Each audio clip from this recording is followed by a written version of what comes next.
Well, it's Monday morning, and I've just been at the lumber store, and I'm about to put on my shocked face, because you'll never guess what they charged me for this 3-foot board.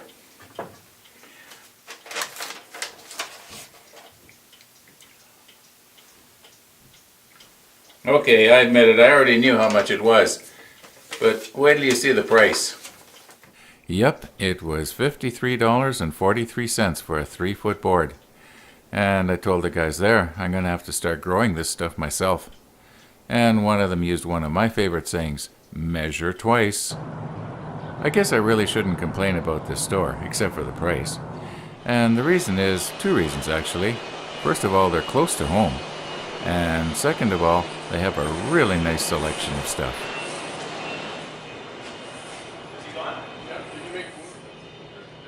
And here's my 3-foot oak 2x6. Can you imagine how much one of those longer pieces would have cost me? Now this 2x6 is going to be for the top and the bottom. Now what I had originally planned was to take a 1x6 and cut it and laminate one 1x6 on top of the other. It would have given me a 2x6, but it wouldn't have been as good. And I really don't think it's a whole lot cheaper. Now, as I mentioned earlier, I want to have an oak bezel all the way around the outside. And I really can't make the case until I know exactly what size the dial is going to be. So I've got to cut up a bunch of little segments similar to this one left over from another project. And then I'll be able to turn the bezel down in the lathe. And that's really about the next thing I have to do. I can't do a whole lot else until I actually do that. Then I can go back into the computer and draw the case exactly to scale, once I know exactly what size the bezel is going to be. This dial is pretty much exactly 8 inches in diameter. I drew this up a couple of years ago, and it really helps when I want to make segments for a ring, which is what I'm going to do right now. So okay, there's my 8-inch diameter line. I want to make sure that the segments are going to cover both the outside and the inside of this diameter. Now I don't want the ring to be real thick, maybe only half an inch or so in diameter, the visible part of it anyway. So that means that I'm going to make the ring approximately 9 inches on the outside. So that means that the segments can't be shorter than what I'm going to measure right here. So we got 5, 10, 15, 20, 25, 30. Each segment will encompass 30 degrees. So, in other words, each segment has to be about that long.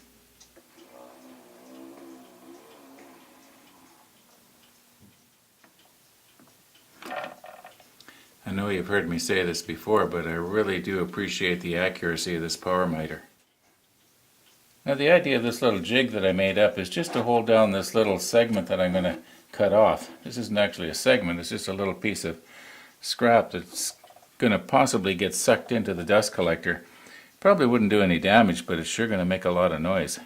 So this will hold it down.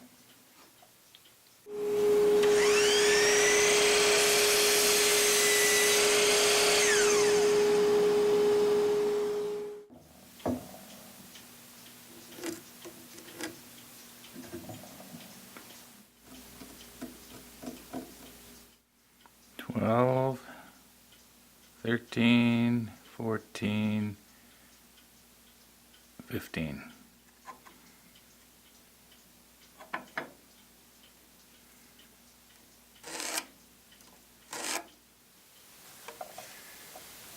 Now my plan here is to make this ring just slightly bigger than I need it.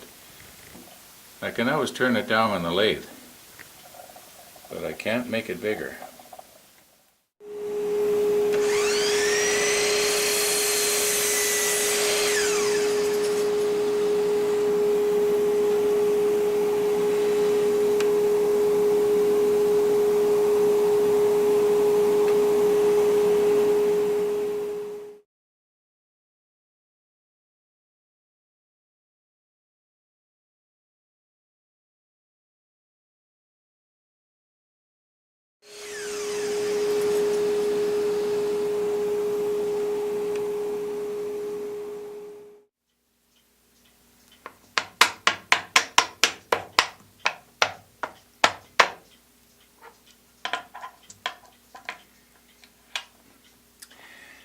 Now you'll notice that this one right here got damaged.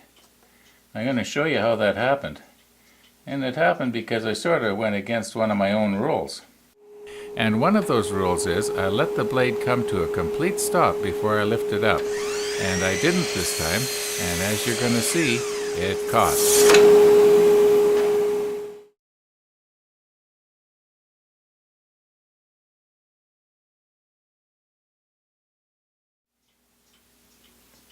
Now if I'm careful, this should be just exactly right.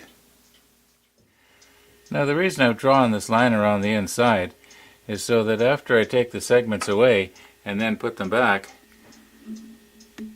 everything will line up when I draw this tension string tight. And here we go again.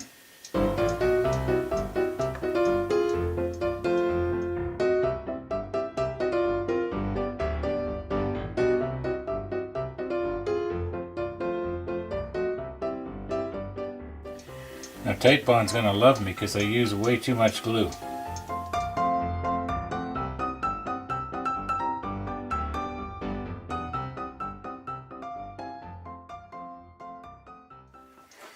Now this isn't as heavy as it looks. Well, once again, I'm going to say we'll see how it looks in the morning. I don't know if I'll actually be able to work on it in the morning. It may not have set enough, but we'll see. And once again, thank you for watching, and please watch for video number 4.